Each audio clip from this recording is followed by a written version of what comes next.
పరిమితం చేశారు.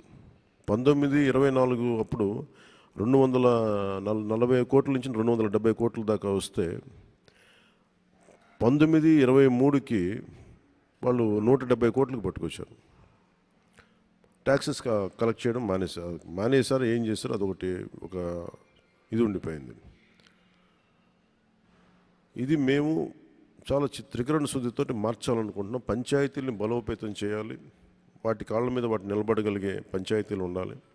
Self generating panchayats, వాటి విద్యుత్తుని అవే ఉత్పత్తి చేసుకునేలాగా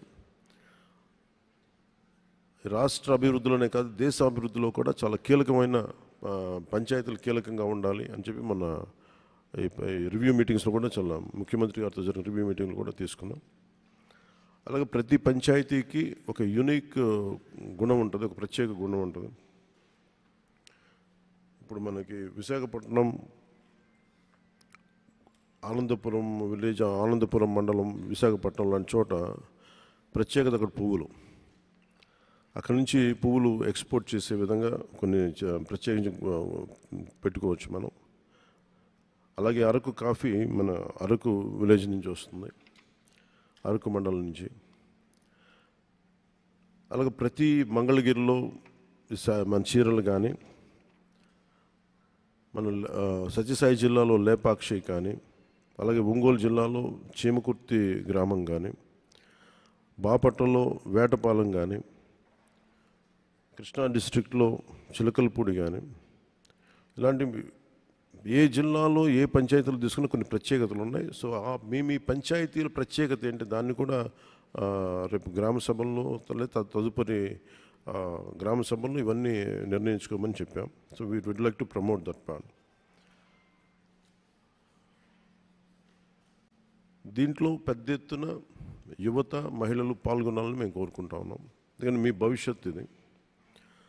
గత ఎన్నికల్లో రాష్ట్రం కోసం మీరు ఎలా తరలి వచ్చారో, రాష్ట్ర మీ బాధ్యతగా చేపట్టి ఎన్నికల్ని ఎలా తరలి వచ్చారో, ఈ గ్రామ సభలకు కూడా రాష్ట్రంలో ఉన్న నలుమూలలో ఉన్న యువత, పక్క రాష్ట్రాల్లో ఉన్న యువత, మహిళలు మీరు పాల్గొనాలని కోరుకుంటా ఉన్నాను. ముఖ్యంగా మహిళలకి నేను విన్నవించుకుంటా ఉన్నాను. ప్రెసిడెంట్ ముర్ముర్ గారు కూడా విలేజ్ పంచాయతీ నుంచే వచ్చారు, సర్పంచ్గానే ఎదిగారు. ఈ రోజున ఆవిడ ప్రెసిడెంట్ అయ్యారు.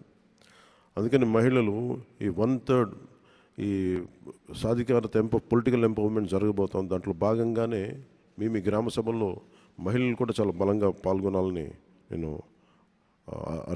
ఆర్థిస్తున్నాను.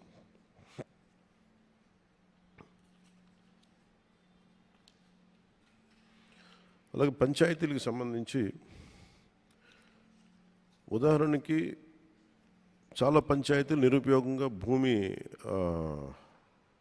ఉపయోగం లేకుండా పోతుంది. అలాగే పంచాయతీలు మొన్నదాకా మనకి స్వచ్ఛ భారత్ కోసం ఒకప్పుడు మనకి ఓపెన్ డెఫికేషన్స్ మొత్తం గ్రామాల్లోకి వెళ్తే ఓపెన్ డెఫికేషన్ చాలా బహిరంగ మల విసర్జన కనిపించేది. స్వచ్ఛ భారత్ వల్ల చాలా వరకు తగ్గింది. ఇప్పుడు దాన్ని కన్సాలిడేట్ చేసి +1కి తీసుకెళ్లేలాగా పంచాయతీలు చేయాలని ఒక ఆదేశాలు ఇచ్చాం. అలాగే ఇప్పుడు కీలకమైనది ఏంటంటే ఊళ్ళలోకి రాగానే చెత్తా చెదారంతో కనిపిస్తూ ఉన్న గ్రామాల్లోకి రాగానే ఎట్టి పరిస్థితుల్లో క్లీన్ అండ్ గ్రీన్ విలేజెస్ కావాలి, దాని తగ్గట్టుగా ప్రణాళికలు చేయాలని చెప్పి ప్రణాళికలు సిద్ధం చేస్తున్నాం. దాంట్లో అందరూ పాలు పంచుకోవాలి, దాని తగ్గట్టుగా కార్యాచరణ ఉంటుంది. క్లీన్ గ్రామాలు, గ్రీన్ గ్రామాల మీద దృష్టి పెడతా ఉన్నాం.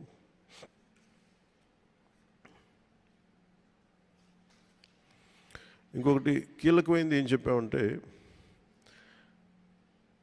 మన భారతదేశానికి కలప ఒక్క డెన్మార్క్ నుంచే దాదాపు 6,000 కోట్ల విలువైన కలప ఇంపోర్ట్ చేసుకుంటాం. దాదాపు 1,700 కోట్ల కేజీలు ఒక డెన్మార్క్ నుంచి ఇంపోర్ట్ చేసుకుంటాం. 6,000 కోట్ల రూపాయలు వర్త్. అంటే మన విదేశ మారక ద్రవ్యం చెక్క ఇంపోర్ట్ కోసం మనం తీసుకోవాల్సి వస్తుంది. అది ఎక్కడి నుంచి తీసుకుంటున్నాం? డెన్మార్క్ దేశం నుంచి. డెన్మార్క్ మన ఆంధ్రప్రదేశ్తో కంపేర్ చేస్తే దాదాపు దాంట్లో ఒక 0.6 టైమ్స్ ఉంటుంది. కనీసం ఒక పావంతు కూడా ఉన్న దేశం అది. కానీ దాని నుంచి మనం దేశం ఎంత ఇంపోర్ట్ చేసుకుంటాం. మనం 3.8 టైమ్స్ ఎక్కువ డెన్మార్క్ వైశాల్యం కంటే కూడా. సో మేము కోరుకుంటుంది ఈ పంచాయతీ వ్యవస్థలు మేము చేయదలుచుకుంది ఏంటంటే, ప్రతి పంచాయతీలో 5 నుంచి 15 ఎకరాలు పంచాయతీ భూమి ఉంటుంది. ఆ భూమిలో మనకు కావాల్సిన కలపని మన సోషల్ ఫారెస్ట్రీ పెంచి దాని మీద దాన్ని వెల్త్ క్రియేషన్ జరగాలి త్రూ ఫారెస్ట్. దాని కనుక ఒక ప్రాపర్టీ ఇంటర్నేషనల్ లేబులింగ్ ఒకటి వేయించి ఒక స్టాంప్ ఒక ఐఎస్ఐ మార్క్ లాంటిది ఒకటి వేయిస్తే దానికి విలువ చాలా ఉంటుంది అని చెప్పి చాలా మంది తెలియజేశారు. అది కూడా ఇంక్లూడ్ చేస్తూ ఉన్నాం. సో ప్రతి ఈ నరేగా ఫండ్స్ మొత్తం ఒక 87 పనులకి దీన్ని అప్లై చేస్తూ ఉన్నాం. ముఖ్యంగా ఫారెస్ట్ ట్రెంచెస్ తవ్వటం, అలాగే కొన్నిసారి మూగజీవాలు అడవుల నుంచి బయటకు వచ్చేస్తుంటే నీటి సౌకర్యాలు లేక, అలాగే లోపల అడవుల్లో కూడా ఈ వాటర్ ట్రెంచెస్ తవ్వి ఊటబావులు లాంటివి క్రియేట్ చేసి వాటికి వాటర్ సోర్స్ క్రియేట్ చేయడం కూడా నరేగా పనుల్లో ఒకటి కీలకమైంది.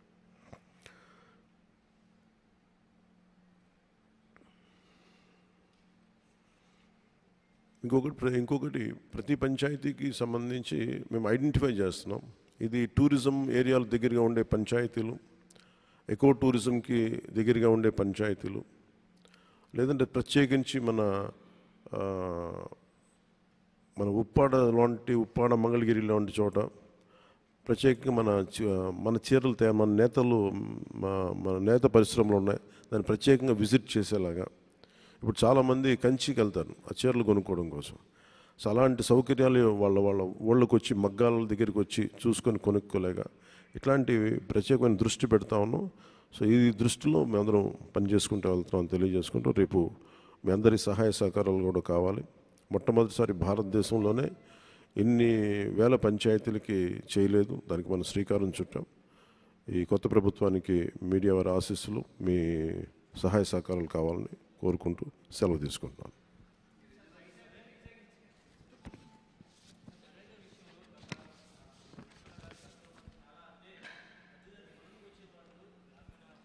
మళ్ళీ చెప్పండి సార్, మళ్ళీ చెప్పండి.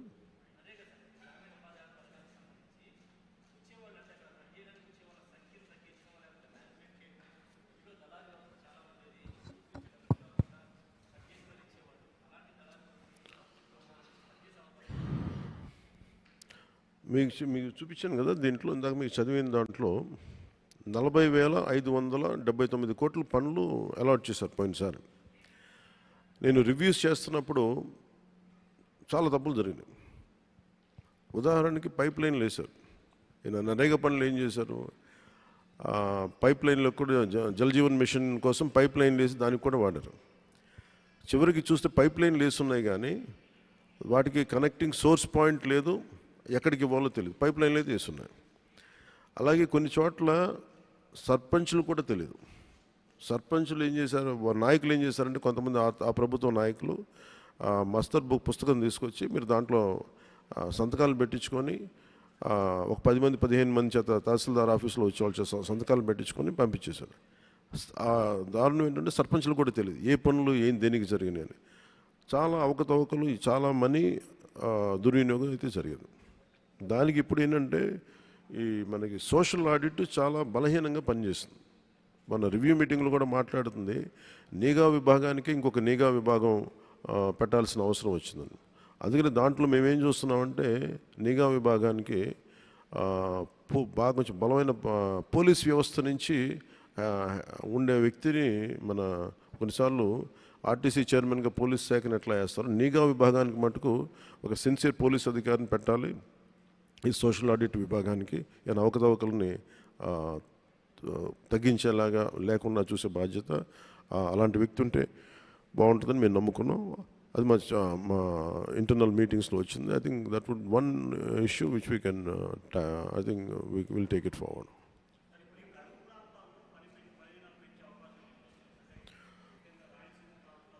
ఖచ్చితంగా ఉందండి. అది ఆ రోజు పరిస్థితులను బట్టి, ఎందుకంటే ఇది కేంద్ర ప్రభుత్వం తీసుకున్న గ్రేటెస్ట్ స్కీమ్స్. ఇది మనకి ఇవ్వడానికి కొన్ని చోట్ల 150 దినాలు కూడా ఇచ్చిన సందర్భాలు ఉన్నాయి. సో మనకు అవసరమైతే అది ఆ పరిస్థితులను బట్టి కరువు ప్రాంతాలు ఉన్న చోట పెంచే స్థాయి ఉంటుంది తప్ప ఇదే పరిమితం కాదు. అది కూడా డబ్బులు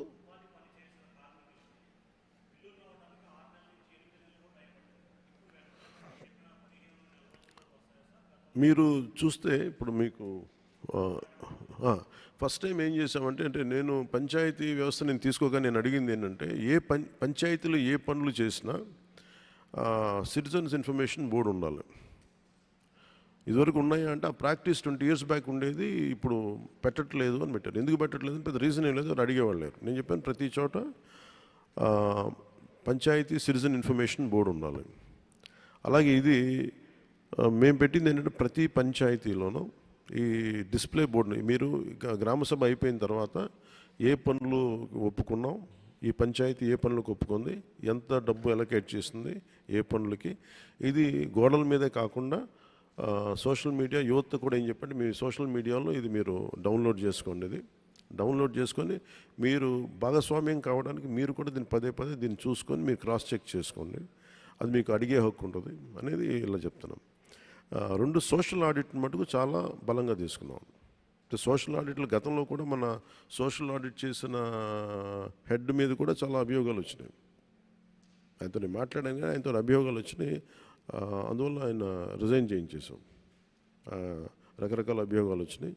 అంటే కొన్ని చోట్ల సోషల్ ఆడిట్లో ఏముందంటే పాపం సిన్సియర్గా పనిచేసే వాళ్ళని కూడా బెదిరించి వాళ్ళు చేయించకుండా చేయటం, కొంతమంది ఏమో పనులు చేయని వాళ్ళని చేత ఇట్లాగా అసలు కథలు చదివే కొద్దీ కొన్ని టీవీ సీరియల్గా పుంకాలుగా వస్తూ ఉంటాయి. అందుకనే we have a good team of panchayat officials.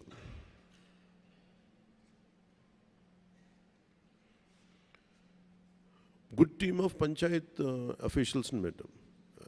Panchayat వ్యవస్థ కానీ ఎనీ డిపార్ట్మెంటల్ వ్యవస్థ ఎలా పనిచేస్తుంటే ఎవరైతే దాన్ని నడుపుతారో ఆ వ్యక్తి తాలూకు కమిట్మెంట్ని బట్టి కింద అదే పర్క్యులేట్ అవుద్ది. సో నేనేం చెప్పానంటే పంచాయతీరాజ్ వ్యవస్థకి ఇది మేము చాలా నలిగి కష్టపడి ఇక్కడ దాకా వచ్చాం. The purpose of this entire elections is to bring transparency and accountability. జవాబుదారితనం తీసుకొస్తాం, పారదర్శకత తీసుకొస్తాం. దాంట్లో భాగంగానే మేము ఇది చేస్తాం, ఇలా చేయబోతున్నాం అని చెప్పాం. ఐ థింక్ అధికారులందరూ కూడా దాన్ని అర్థం చేసుకున్నారు. అండ్ వీఆర్ రెగ్యులర్గా దాన్ని మానిటరింగ్ చేస్తూ ఉన్నాం. ఇప్పుడు ఇందాక మీరు అడిగిన ప్రశ్నకి 6 నెలలు మనకి మన్రేగా పనులకి డబ్బులు ఇవ్వలేదు గత అంటే మేము రాగానే వచ్చిన 2 నెలల్లోపే 2,000 కోట్లు ఆగస్టు 8కి 2,000 కోట్ల రూపాయలు విడుదల చేసామండి. అలాగే మెటీరియల్ కాంపోనెంట్ గ్రాంట్ కూడా వచ్చింది, అది కూడా ఇచ్చేస్తాం. అంటే ఇదేముందంటే కేంద్రం ఎవరు వచ్చిన బ్యాంక్స్ కానీ లోన్స్ వాళ్ళు ఒకటే అడుగుతుంది ఏంటంటే మీరు పేమెంట్ చేస్తారు, మీరు నిలబడతారు అంటే మాకు it's all about trust issues. ఇవన్నీ వచ్చిన డబ్బులు మీరు దుర్వినియోగం చేసి అటు వెళ్ళిపోతాయి అంటే మాకు భయం ఉంటుంది. చాలా పథకాలు గ్రాంట్ కాస్త రీఇంబర్స్మెంట్ అయిపోయింది. సో రీఇంబర్స్మెంట్ నుంచి తిరిగి దీన్ని గ్రాంట్కి తీసుకెళ్లాల్సిన పరిస్థితులు ఆ ట్రస్ట్లో భాగంగానే we have to create a social trust, means trust between lender and lendee.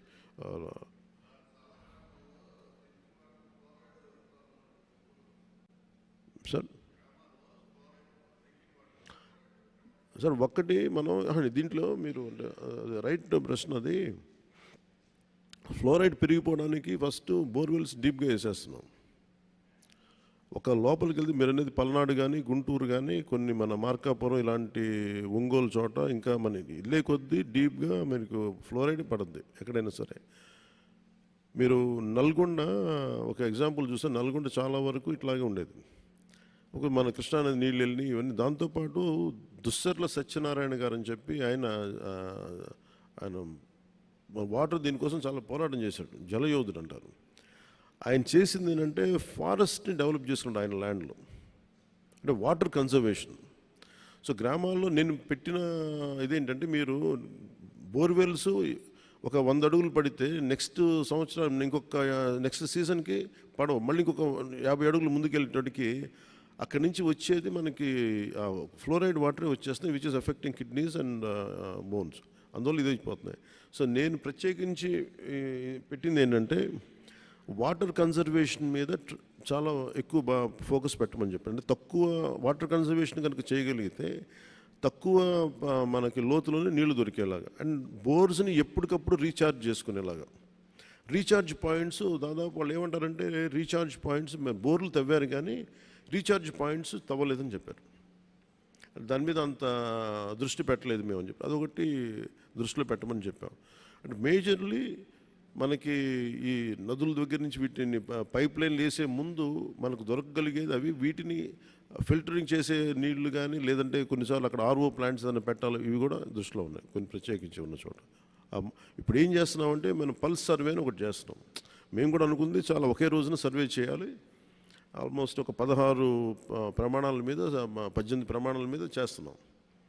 అదంటే ఎన్ని లక్షల ఇళ్ళు ఉన్నాయి, ఎన్ని వాటికి నీళ్ళు ఉన్నాయి, వస్తే ఒక్కొక్క ట్యాప్ ఉంటే ఎన్ని గంటల నీళ్ళు వస్తున్నాయి, ఎంత మోస్తారు వస్తున్నాయి నీళ్ళు, దాని సోర్స్ పాయింట్ ఏంటని చెప్పి మొత్తం ఒక 16 ప్రమాణాలతోటి సర్వే చేస్తున్నాం.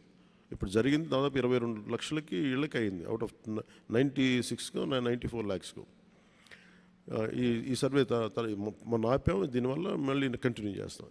ఇవన్నీ జరిగితే మాకు ఏం జరుగుతుందంటే మీరు అన్నట్టుగా ఎక్కడ ఫ్లోరైడ్ నీళ్ళు ఉన్నాయి, ఎక్కడ నీటి సౌకర్యం బాగాలేదు, అక్కడ ప్రత్యేకంగా ఏం చేయాలనేది department will take an action on that.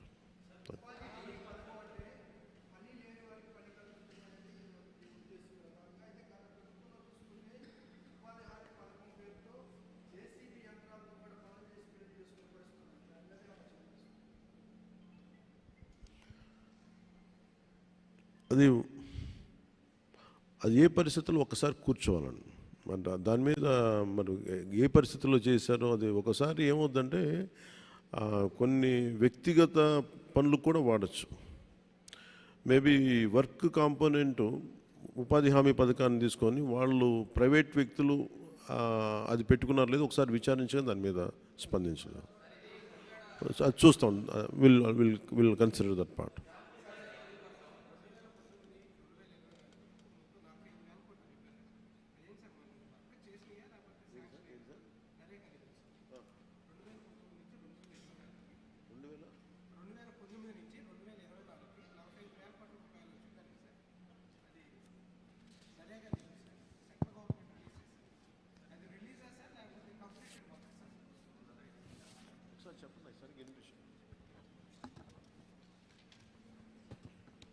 Sir good morning sir. చెప్పండి. సార్ 2019 నుంచి 2024కి 45,000 కోట్ల రూపాయలు సెంట్రల్ గవర్నమెంట్ నరేగా నిధులు రిలీజ్ చేసింది కదా సార్. అదంటే అది రిలీజ్ చేసిన అమౌంటా సార్ లేకపోతే మొత్తం ఇంప్లిమెంటేషన్ చేసిందా? ఇంప్లిమెంటేషన్ కానీ తీసుకున్నారు, ఇంప్లిమెంట్ చేసేసుకున్నాం. మనకి మురిగిపోయిన నిధులు ఎన్ని ఉన్నాయి సార్? నిధులు మిగులుతుంటే మా పరిస్థితి ఇలా ఉండేది కాదు కదా. ఏ సార్ నిధులు మిగులున్నాయి అంటున్నారా? ఎస్ సార్, చాలా వర్కులు చేయలేదు కదా సార్. ఇప్పుడు మీరు మీ వెనక ఇప్పుడు సిటిజన్ నాలెడ్జ్ బోర్డులో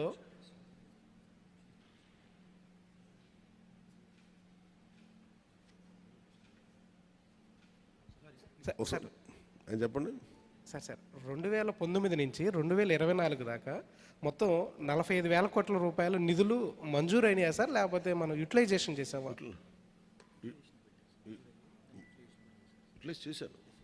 చేసాం. అసలు మంజూరైన నిధులు ఎన్ని సార్? మంజూరైన యూటిలైజ్ చేశారు. అంటే ఏం లేదు సార్, ఇప్పుడు మనకి ఇయర్లీ ప్లానింగ్ ఉంటుంది కదా సార్. ఇప్పుడు 60,000 కోట్లు 70,000 కోట్లు అని చెప్పేసి మనకు నరేగా నిధులు మన స్టేట్కి ఉంటుంది కదా సార్. ఇప్పుడు దీంట్లో ఏంటంటే మనకు 45,000 కోట్ల వరకు మనకు పనులు జరిగినాయి సార్. అంతే కదా సార్ మీరు చెప్పారు? అంటే మనకి రిలీజ్ చేసిన వాటిలో కూడా ఇంకా మన సెంట్రల్ మినిస్టర్ బెమ్మసాని గారు చెప్పినప్పుడు ఏంటంటే మనకి ఇంకా 3,000 కోట్ల రూపాయల దాకా నిధులు వీళ్ళు యూటిలైజేషన్ చేయలేదు, దీనివల్ల మనం చాలా పనులు కూడా చేసుకోలేకపోయామని చెప్పేసి చెప్పారు. అలా అయితే మీకు కొన్ని వేల కోట్లు ఉన్నాయి సార్ ఎంటైర్ స్టేట్లో. అలా అయితే మీరు పంచాయతీకి చాలా వేల కోట్లు ఉన్నాయి. వీళ్ళు మ్యాచింగ్ గ్రాంట్ ఇవ్వకపోవడం వల్ల అదొక సపరేట్ టాపిక్. అది మీకు నిధులు ఎట్లా వాడలేదు అనేది నేను ఆ ఇన్ఫర్మేషన్తో రాలేదు, కానీ still we're doing a white paper. అదేంటంటే మేము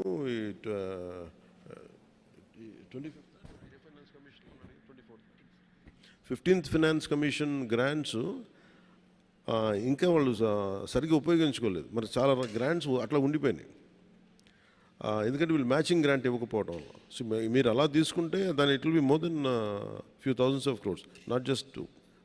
That part will let you know. ఆ ఇన్ఫర్మేషన్ ప్రస్తుతం నా దగ్గర లేదు. అంటే ఏం లేదు సార్, ఇప్పుడు నరేగాకి చేసేటటువంటి పనులు మీరు 84 రకాల పనులు నేను చెప్పారు. గత గవర్నమెంట్లో ఒక 7-8 పనులు కూడా దాంట్లో ఒక నాడు నేడు కింద తప్పితే ఇంకెక్కడా కూడా ఫోకస్ చేసింది లేదు. ఎక్కడ కూడా నాడు నేడు తప్పితే ఇంకా మిగతా ఏ పనులు కూడా, ఇప్పుడు మీరు సిటిజన్ బోర్డు పెట్టారు కదా సార్, వాళ్ళు ఒక చెప్పాను కదా, ఏ పనులు చేశారో ఎవరికి చెప్పాల. మేజర్ 2 ఇష్యూస్ అక్కడ. 2 కరోనా పీరియడ్స్లో అది ఇష్టారాజ్యంగా వాడుకున్నారు. అది ఇండిపెండెంట్ వర్క్స్కి వెళ్ళిపోయినాయి ఎక్కువ, లేదంటే జనరల్గా డబ్బులు ఇచ్చి ఏ పని చేయించకుండా వదిలేశారా, ఇవన్నీ ఓన్లీ ఒక సోషల్ ఆడిట్, గతంలో జరిగిన సోషల్ ఆడిట్ మీద కొంత నివేదికలు తీస్తే దాని మీద ఉంటుంది. బట్ ఫ్యాక్ట్ ఏంటంటే గ్రాంటెడ్ మనీ ఏ డబ్బు అయితే వచ్చిందో ఆ డబ్బుకు తగ్గ సత్ఫలితాలు అయితే రాలేదు. అదైతే జరిగింది. అది ఎంత స్థాయిలో జరిగింది, ఏ స్థాయిలో జరిగింది అనేది మేము సోషల్ ఆడిట్ ద్వారా చేయమని చెప్పాము. సార్, ఫార్మా ఇష్యూ మీద, అది వైజాగ్ ఫార్మా ప్రమాదం మీద మీరు నిన్న రివ్యూ కూడా చేశారు కదా సార్? నిన్న వైజాగ్ ఫార్మా ప్రమాదం మీద రివ్యూ కూడా చేశారు. దాంట్లో యాజమాన్య వాళ్ళ నిర్లక్ష్యం ఉందని కూడా చెప్పారు. దానికి సంబంధించి మీ రెస్పాన్స్ అంటే ఇది నిన్న జరిగిన అనకాపల్లి జిల్లా అచ్యుతాపురం ఫార్మాసిస్లో జరిగింది. చాలా బాధ కలిగింది. చాలా ఇది రిపీటెడ్గా మొన్న 3 వీక్స్ బ్యాక్ కూడా ఒక జరిగింది. 1-2 చనిపోయారు. నేను ఎప్పటికప్పుడు అడుగుతూ ఉన్నాను, ఇది పొల్యూషన్ కంట్రోల్ బోర్డు కింద రాదు. అంటే ఎన్ని ప్రమాదాలు మీ అందరికీ తెలిసిందే. పొల్యూషన్ అంటే పొల్యూషన్ ఎమిషన్స్ ఉన్నాయా లేదా చెక్ చేయడమే తప్ప, ప్రమాణాలు చెక్ చేయడం తప్ప, ఈ సేఫ్టీ నామ్స్ కానీ ఇవన్నీ ఈ మనకి director of factories, labour, fire department, అలాగే కేంద్ర ప్రభుత్వ ఆధ్వర్యంలో ఉండే petrol and explosive safety organisation పర్యవేక్షిస్తాయి. ప్రత్యేకించి ఈ Essentia advance science private limited, ఇది 2 నేను మాట్లాడితే నేను వాళ్ళకి తెలియజేసింది ఏంటంటే, 2 ఓనర్స్ ఉన్నారు, ఒకళ్ళు హైదరాబాద్లో ఉన్నారు, అండ్ ఇప్పుడున్న అతనికి మాకు సంబంధం లేదని చెప్పి ఒక కమ్యూనికేషన్ గ్యాప్ వాళ్ళిద్దరి మధ్య గొడవ ఉంది. దానివల్ల ఆ సేఫ్టీ నార్మ్స్ తీసుకోవడానికి బాధ్యత లేని నాయకులు అంటే లీడర్షిప్ ఉండటం వల్ల, ఓనర్షిప్ ఉండటం వల్ల వాళ్ళందరూ ఇలాగ చేశారు. అందుకని ఈ ఒక ఫ్లోర్ నుంచి ఇంకో ఫ్లోర్కి వెళ్ళే దాంట్లో అయితే ఇంకా నాకు తెలిసి వాళ్ళు అంటాం 2nd ఫ్లోర్ నుంచి గ్రౌండ్ ఫ్లోర్కి వచ్చే సాల్వెంట్ ఫస్ట్ ఫ్లోర్లో కొంచెం లీక్ అయ్యి ఆ కరెంటు బోర్డ్స్ ఉంటే వాటికి అయ్యి వేపర్లాగా ఏర్పడి పేలిపోయింది. దాదాపు ప్రమాదంలోనే ఒక 7-8 మంది చనిపోయారు. చాలా దారుణంగా ఉంది, గుర్తుపట్టలేని పరిస్థితులు అని చెప్పాను. నేను ప్రాబ్లం ఏమవుతుందంటే, నేను సేఫ్టీ ఆడిట్ చేయమని వచ్చిన రోజు నుంచి నేను అందరిని అడుగుతా ఉన్నాను. ఒక ఇష్యూ ఏముందంటే, సేఫ్టీ ఆడిట్ అంటే ఈ యజమానులు భయపడిపోయే స్థాయికి వెళ్ళిపోయారు. వాళ్ళని కొంత ఎడ్యుకేట్ చేయాల్సిన అవసరం ఉంది. ఇప్పుడు ఎనీ టైం సేఫ్టీ ఆడిట్ అనగానే మా పరిశ్రమలు మూసేస్తారా, లేదంటే ఏం జరుగుతాయి, ఎలాంటి రిపోర్ట్స్ ఉంటాయి అంటే, there are lot of gaps in safety ఇష్యూస్లో చాలా గ్యాప్స్ ఉన్నాయి. సో అందుకని నేనేం చెప్పానంటే, ఇండిపెండెంట్గా పిలవండి. నేను ఆల్రెడీ ఒక రౌండ్ ఆఫ్ మీటింగ్స్ నేను పారిశ్రామికవేత్తలతో చేశాను, ఎస్పెషల్లీ వైజాగ్ ఏరియాలో. హిందుస్థాన్ మన షిప్పింగ్ యార్డ్ వాళ్ళతో కూర్చోబెట్టి నేనేం చెప్పానంటే, మీరు ఎన్ని చర్యలు తీసుకుంటారు పనిచేసే వాళ్ళకి కానీ, పొల్యూషన్ కంట్రోల్ నామ్స్కి సంబంధించి మీరు ఎలాంటి చర్యలు తీసుకుంటున్నారు మాకు వివరించండి అంటే, మేము వాళ్ళు గతంలో కంటే ఇప్పుడు బాగా చేస్తూ ఉంటాను, కానీ they are not to the satisfactory level. ఇప్పుడు ఒకేసారి మనం ఈ పొల్యూషన్ ఇవన్నీ మన ఈ నామ్స్ అన్నీ పెడితే ఇండస్ట్రీ షుడ్ కమ్ ఫార్వర్డ్. అంటే ఇది నేను ప్రత్యేకించి చాలా రోజుల నుంచి నేను కోరుకుంటా ఉన్నాను. నేను ప్రత్యేకించి మరీ చెప్తున్నాను. ఇప్పుడు అంటే నేను ఎందుకు కొంత ఒక అడుగు ముందుకేయడానికి నేను ఎందుకు సంకోచిస్తున్నానంటే, ఒకసారి అది ప్రభుత్వానికి ఇబ్బందిగా ఉండకూడదు. గబుక్కి నా ఉద్దేశం సేఫ్టీ ఆడిట్, జనాల ప్రాణాలు పోకూడదు, కార్మికుల ప్రాణాలు పోకూడదు అనుకునే పరిస్థితిలో ఉంటాను నేను ఎప్పుడు. అలాంటిది మళ్ళీ ఇది ఇలాంటి సేఫ్టీ ఆడిట్ చేస్తే ఉన్న పరిశ్రమలు వెళ్ళిపోతాయి అని చెప్పి ఒక వదంతి ఉంది. అది కొంచెం మాట్లాడతారు నాతోటి, మీరు ఇలా చేస్తే పరిశ్రమలు వెళ్ళిపోతాయి, పరిశ్రమలకి అనుకూలమైన వాతావరణం ఉండదు అంటే. నా ఉద్దేశం ఏంటంటే, అది కనీస భద్రత అనేది పరిశ్రమలు ఇవ్వాల్సింది కదా. నేను పరిశ్రమలో ఇంక్లూడింగ్ ఆక్వా వాళ్ళకు కూడా చెప్పాను. సో గ్రేట్, చాలా సంపాదన ఉంది, రాష్ట్రానికి ఆదాయం ఉంది, మనకి ఈ పరిశ్రమల వల్ల చాలా సంపాదన ఉంది. కానీ ప్రయారిటీ ఎవరైతే పని చేస్తారో వాళ్ళకి ప్రాణరక్షణ కూడా చాలా అవసరం కదా. ఆ నామ్స్ ఏంటి ఒకసారి మాట్లాడదామని నేను అనుకుంది ఏమంటే సెప్టెంబర్ మిడ్లో వెళ్దాం అనుకున్నాను. నా విల్ మేక్ ఇట్ సెప్టెంబర్ ఈ మంత్ ఎండింగ్లోనే నేనే వెళ్ళి కూర్చుంటే ఒక మీటింగ్ చేస్తాను ప్రత్యేకించి వైజాగ్ పొల్యూషను కానీ వైజాగ్లో ఉండే చుట్టుపక్కల పరిశ్రమలో ఉండే సేఫ్టీ నామ్స్ వీటి మీద నిరంతరం ఇది ఒక ప్రాక్టీస్ అయిపోయింది. ప్రతి 2 వారాలకు 3 వారాలకు మైనర్ ఇన్సిడెంట్ మేజర్ ఇన్సిడెంట్ జరుగుతూ ఉంది. వీటికి ఇంకా అది మినిమైజ్ చేయాలి, అసలు కంప్లీట్గా ఎలిమినేట్ చేసే పరిస్థితికి రావాలంటే ఏం చేయాలని ఒక కలెక్టివ్ అక్కడ ఉన్న పారిశ్రామికవేత్తల ద్వారా, ముఖ్యంగా కెమికల్ ఇండస్ట్రీస్ లేదంటే ఫార్మాస్యూటికల్స్ వాళ్ళతోటి కూర్చోవాలి.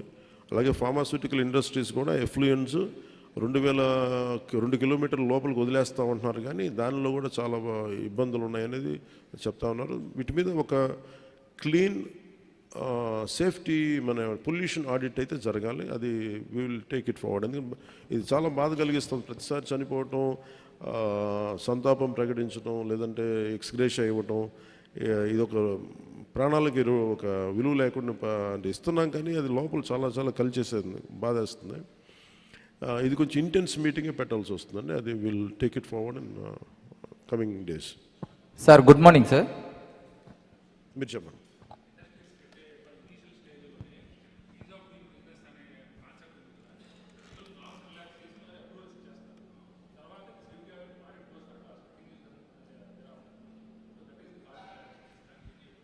ఇది నేను రాగానే అదే అడిగేదాన్ని.